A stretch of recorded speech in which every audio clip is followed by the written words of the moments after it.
Time now for PFT on Yahoo Sports. Peter King, Mike Florio talking about all the big stories in the National Football League. And even though Matt Nagy has taken the Bears to the playoffs 2 of his first 3 years in the NFL, 4-10 is the record now. Sloppy loss on Monday night. Spirited, chippy by the Bears. Nagy himself drawing an unsportsmanlike conduct foul for using some choice language toward the official. Has his fate now been sealed in Chicago, Peter? Mike, it seems that way, but, I've learned in cases like this to never say never. Because if you're Matt Nagy, you understand what is going on. You understand when you go to your son's football game and people see you and you get booed. The area, the region, everybody is turned against him right now. It'd be very, very hard for the Bears to bring him back. But, Mike, one of the things I've learned in covering the game for a long time is that, especially with ownerships like the McCaskies, okay, atop the Chicago Bears, fairly leak-proof ownerships in the NFL, I've learned that, don't necessarily write this in pen. I think it's likely that he'll be let go.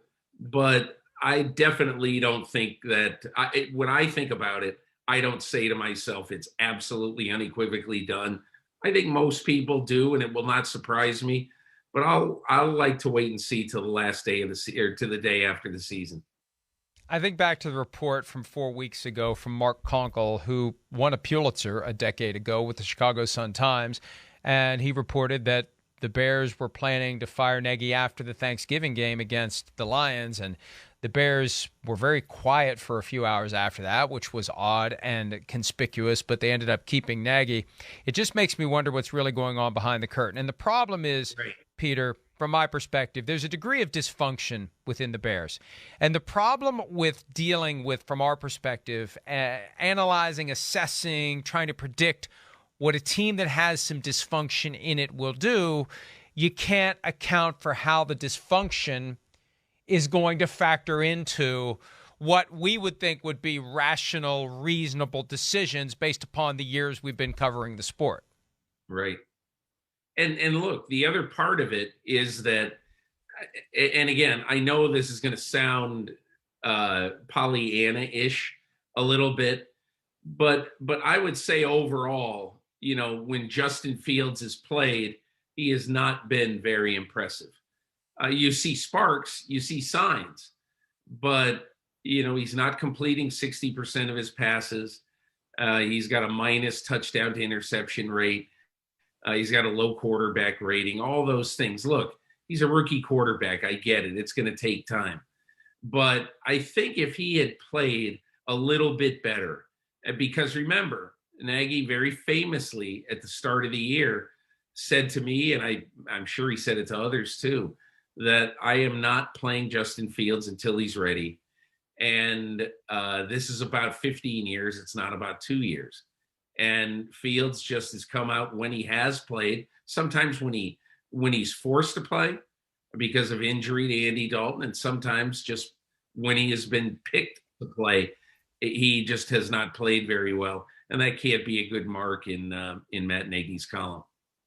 Another important element to consider: for the first time ever, teams with coaching vacancies can begin interviewing assistants from other teams starting Monday, the 27th of December. So to get there, you have to have a vacancy.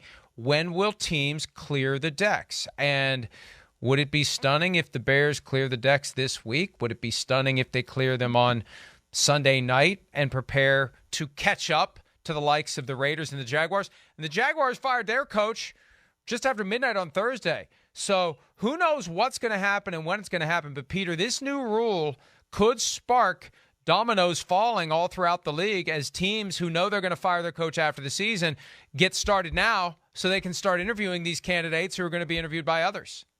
Not very fair, but, Mike, that's the law of the land this year.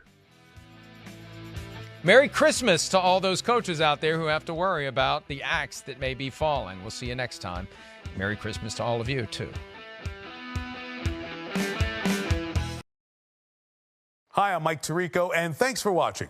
Make sure to hit subscribe for the latest news and highlights from NBC Sports.